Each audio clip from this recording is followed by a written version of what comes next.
एक नई आशा की किरण दी। आपने देश के अंदर युवाओं के लिए राष्ट्रीय शिक्षा नीति देकर के भारत का नौजवान अब भारत ही नहीं केवल घिसी पिटी शिक्षा नहीं बल्कि नए कलेवर के रूप में नई शिक्षा नीति के माध्यम से वैश्विक जगत में अपनी दाग को का लोहा मना सकता है, यह व्यवस्था दी। आज आपके कारण नए भारत में हमारा नौजवान आज अपनी पहचान को जब दुनिया के देशों में देता है तो सीना चौड़ा करके जाता है, दुनिया में उसे सम्मान मिलता है। आज भारत के नौजवान के लिए जीवन के अनेक क्षेत्र खुले हैं।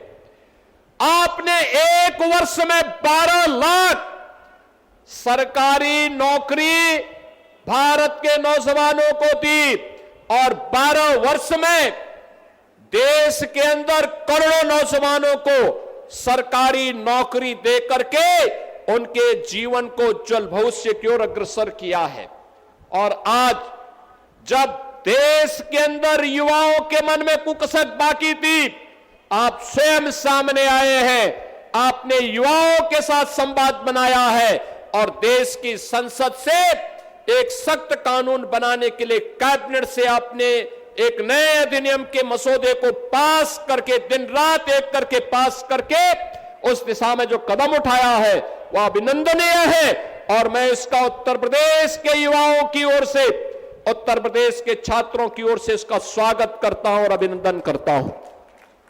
बहन और भाइयों, मैं यूपी के नौजवानों से कहना चाहता हूं, ये डबल इंजन की सरकार याद करिए पहले दिन से कह रही है कि जिसने छात्रों और युवाओं के भविष्य के साथ खिलवाड़ किया तो मान करके चलिए कि उस माफिया के लिए 2 ही जगह होगी, या तो जेल होगी और संपत्ति जो भी बाप दादों के द्वारा कमाई गई संपत्ति होगी उसको हम जब्त भी करेंगे।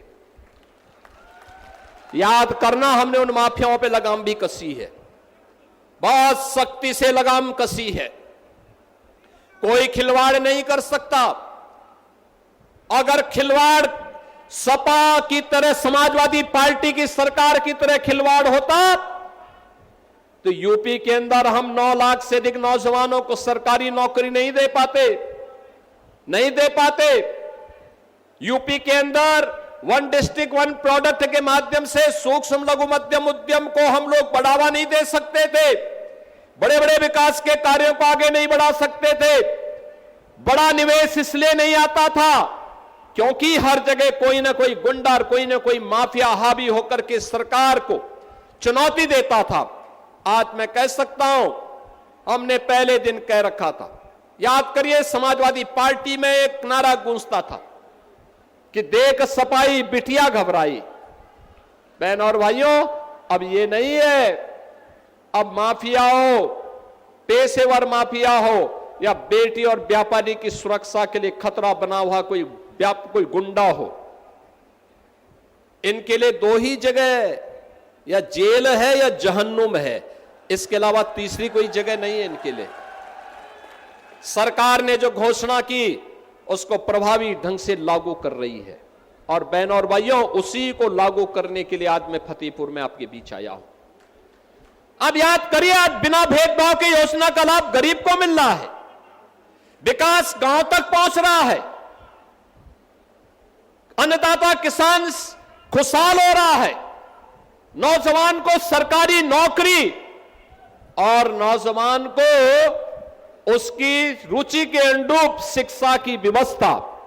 आखिर फतेहपुर मेडिकल कॉलेज में आज यही के नौजवान तो भर्ती होकर के डॉक्टर बन रहे हैं। याद करिए 2027 में जब यहां का बैच निकलेगा वह भी कहेगा कहां से आपने लिया है, कहेगा फतेहपुर मेडिकल कॉलेज से मैंने अपनी डिग्री ली है, नाम फतेहपुर का आएगा। अब फतेहपुर आकांक्षी नहीं रहा, अब फतेहपुर यूपी के विकास यात्रा का सहभागी बनकर के बराबर में भागीदार बन रहा है और फतेहपुर भी प्रधानमंत्री जी के विकसित भारत की संकल्पना का सारथी बनकर के आगे बढ़ रहा है।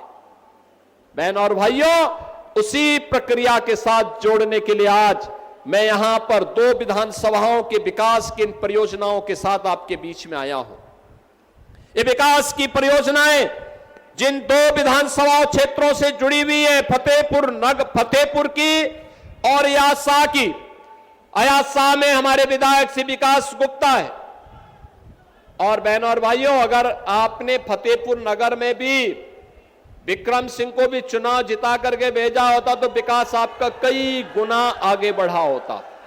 इस सपा के एजेंडे में कोई विकास नहीं था और न है, इसलिए वे कहीं जाते भी नहीं।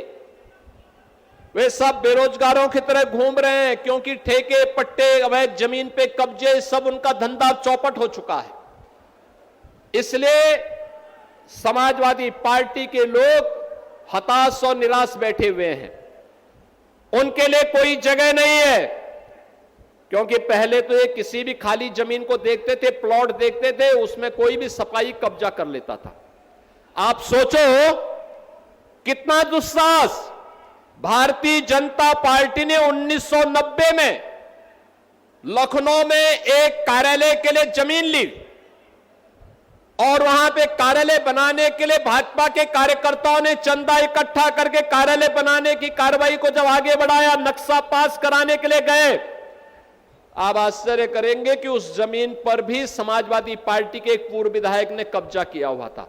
तो कल हमने बुलडोजर भेज करके उस कब्जे को वहां से हटवाया है। यही इनका धंधा था। जो खाली प्लॉट है उस पर ये जबरन कब्जा कर लेते थे। किसी गरीब का, किसी व्यापारी का, किसी किसान का खेत बोता कोई और था, काटने के लिए चले जाते थे। अब करेंगे तो इनको मालूम है कि इसका खामियाजा क्या भुगतना पड़ेगा। और इसलिए बहनों और भाइयों, समाजवादी पार्टी की विकास में कोई रुचि नहीं है, नौजवान के रोजगार में कोई रुचि नहीं है, गरीब कल्याण में कोई रुचि नहीं है। याद करिए ना, आज गरीब को फ्री में राशन की सुविधा का लाभ, गरीब को फ्री में आवास की सुविधा का लाभ, गरीब को फ्री में 5 लाख रुपए की आयुष्मान भारत की सुविधा, गरीब के घर में रसोई गैस का चूल्हा, हर गरीब के लिए सुविधा है। तो किसान के लिए भी मुख्यमंत्री कृषक दुर्घटना बीमा योजना है, और किसान ही नहीं बल्कि सह किसान के लिए भी है और उसके परिवार के लिए भी सुविधा है। अगर दुर्भाग्य से किसी आपदा की चपेट में आ गया तो किसान के परिवार को बिना किसी सिफारिश के 5 लाख रुपए की सहायता मुख्यमंत्री कृषक दुर्घटना बीमा योजना के अंतर्गत प्राप्त हो जाता है। यह हमारी प्रतिबद्धता है। निजी नलकूप को हमने फ्री करवाया, अन्नदाता किसान को फ्री में हम इसकी सुविधा का लाभ देंगे। और बहनों और भाइयों, फ्री में जल की उपलब्धता, उनके बिजली बिल 3000 करोड़ रुपए का सालाना आता था, हमने कहा किसान नहीं देगा, ये हम लोग देंगे। आज हम उनके किसानों की निजी ट्यूबवेल के भी बिजली बिल का भुगतान उत्तर प्रदेश सरकार कर रही है। बहनों और भाइयों, अच्छी सरकार आती है तो बिना भेदभाव की योजनाओं का लाभ आपको उपलब्ध करवाती है, और अच्छी सरकार आती है बिना भेदभाव के विकास की योजनाओं को आगे बढ़ाती है। जो बात यहां पे विकास गुप्ता जी कह रहे थे, जो बात यहां पे कृष्णा पासवान जी कह रही थी, जो बात यहां पे साध्वी निरंजन ज्योति जी कह रही थी, और जो कार्य यहां पे हमारे विधायकगण श्री राजेंद्र पटेल जी, श्री जैकी जी, इनके द्वारा कराया जा रहा है, ये इसलिए क्योंकि इनके द्वारा पैरवी होती है। ये लोग जब फतेहपुर में रहते हैं तो अपने क्षेत्र में जनता के विकास के कार्यों के लिए लगातार प्रयास करते हैं, विकास की योजनाओं को, गरीब कल्याणकारी योजनाओं को उन तक पहुंचाने का काम करते हैं। लेकिन जब यहां से लखनऊ आते हैं तो लखनऊ में लगातार अपने क्षेत्र की पैरवी करते हैं, फतेहपुर के विकास के कार्यों को आगे बढ़ाने का काम करते हैं। ये प्रयास का परिणाम है। और अभी तो ये दो विधानसभाओं के लिए हम लोग यहां पर आज आए हैं। आज में इनमें जो कार्य यहां के लिए आज किए जा रहे हैं, फतेहपुर बहुआ हिनौता मार्ग के सुदृढ़ीकरण का, बहराइच बांदा मार्ग के सुदृढ़ीकरण का, असोदर जरौली रामनगर कोहन मार्ग के चौड़ीकरण और सुदृढ़ीकरण का, पुलिस लाइन में बहुमंजिला जो पुलिस बैरक के निर्माण का, पीएसी बाहनी में बैरक के निर्माण का और राजकीय आईटीआई फतेहपुर के उन्नयन कार्य का, 50 बेड के आयुष हॉस्पिटल ग्राम मवेली बुजुर्ग फतेहपुर का लोकार्पण का, आईटीआई सिविल लाइन फतेहपुर का, प्रोजेक्ट अलंकार के अंतर्गत राजकीय बालिका इंटर कॉलेज फतेहपुर के उन्नयन का और 160 करोड़ रुपए से अधिक की पेयजल पुनर्गठन योजना के लोकार्पण का कार्यक्रम आज यहां पे संपन्न हुआ है। बहन और भाइयों, इसके साथ ही शिलान्यास जो हो रहा है, मनावा सरकंठी मार्ग के चौड़ीकरण, शंकरपुरवा सतखरा गडरियन डेरा बंदवा मार्ग के चौड़ीकरण सुदृढ़ीकरण का, आपके यहां पर मेडिकल कॉलेज तो दिया ही गया है, अब यहां पे नर्सिंग कॉलेज के और उसके हॉस्टल के निर्माण के शिलान्यास का भी काम हो रहा है। नर्सिंग कॉलेज का मतलब जो बेटी बीएससी नर्सिंग कर लेगी, ये मान के चलिए 100% उसकी जॉब लगनी है। अब बात फतेहपुर की बेटी फतेहपुर में या प्रदेश में रोजगार और नौकरी यही प्राप्त कर लेगी। और राजकीय पॉलिटेक्निक फतेहपुर में सेंटर ऑफ एक्सीलेंस का, यानी artificial intelligence, drone technology, robotics, 3D printing, ये सभी यहां के पॉलिटेक्निक में ही अब उसका ट्रेनिंग करवाई जाएगी। ट्रांजिट हॉस्टल पुलिस लाइन में और साइबर थाने के प्रशासनिक भवन के शिलान्यास के साथ ही हम बहुआ फतेहपुर में ग्रामीण स्टेडियम के भी निर्माण के कार्यक्रम को आगे बढ़ा रहे हैं। बहन और भाइयों, ये विकास की परियोजनाएं जो सैकड़ों करोड़ की आज यहां पर दी जा रही हैं, ये यहां के लोगों का तो हित होगा ही। विकसित फतेहपुर के माध्यम से विकसित उत्तर प्रदेश और विकसित उत्तर प्रदेश के माध्यम से विकसित भारत की संकल्पना को पूरा करने का एक माध्यम है। और यहीं पे साध्वी निरंजन ज्योति जी कह रही थी, ये सारा क्षेत्र एयरपोर्ट का है। कुछ पिछली सरकारों में कब्जा हो गया था, कुछ कब्जा मुक्त हुआ है। हमने कहा तात्कालिक रूप से तो हम लोगों ने हेलीपैड के लिए मांगा हुआ है, हर विकास खंड में हम एक हेलीपैड बना रहे हैं और फिर आने वाले समय में विकास के अन्य परियोजनाओं को लेकर के आएंगे यहां पे। आज यहां पे जिन 2 विधानसभाओं के लिए योजनाएं दी जा रही है, वहां की जनता जनार्दन को मैं हृदय से बधाई देता हूं। मैं यहां के विधायक विकास गुप्ता जी को भी बधाई देता हूं।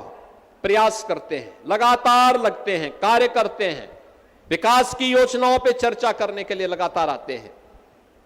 और ये हमारे विधायक जो मंच पर बैठे हैं, सभी लोगों के द्वारा जो प्रयास किया गया है, उन सभी प्रयासों को आगे बढ़ाने के लिए आप सबको अपनी प्रतिबद्धता दोहराते हुए मैं एक बार फिर से फतेहपुर वासियों को हृदय से इन विकास योजनाओं की बधाई देता हूं।